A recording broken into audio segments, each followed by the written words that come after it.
Créer une maison d'édition à Tunis aujourd'hui est un grand défi. C'est un combat au quotidien, mais c'est important. Le choix de publier en arabe et en français, c'est lié en fait à la réalité du pays.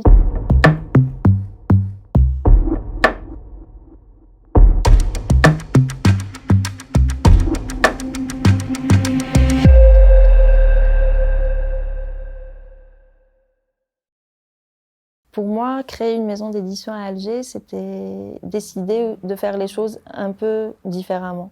Pour un public particulier, pour une réalité aussi éditoriale qui est un peu différente des autres pays, avec moins de librairies, moins de lecteurs, aussi dans des langues diverses. C'est important de mettre en valeur les productions littéraires tunisiennes, de participer à l'évolution du secteur de l'édition et à sa modernisation. C'est aussi difficile de ramener du public vers ce nouveau médium qui est le livre audio.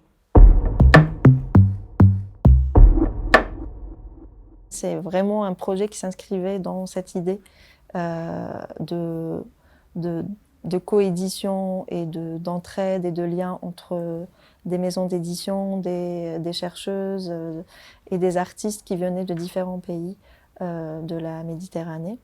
Mon expérience au sein du projet Livre des Deux Rives a vraiment marqué le démarrage officiel de notre maison d'édition audio Livox. Ça nous a permis d'enregistrer un contenu de qualité, de gagner en crédibilité et d'entrer dans le marché du livre audio en vendant ce contenu sur plusieurs plateformes internationales.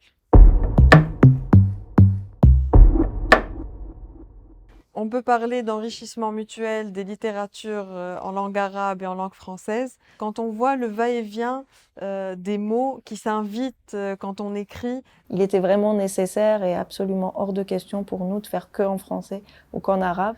Il faut faire avec les deux langues parce qu'elle s'écrit, elle se fabrique dans les deux langues, autant en arabe qu'en français. Mais il y a toujours la résonance d'une langue dans l'autre.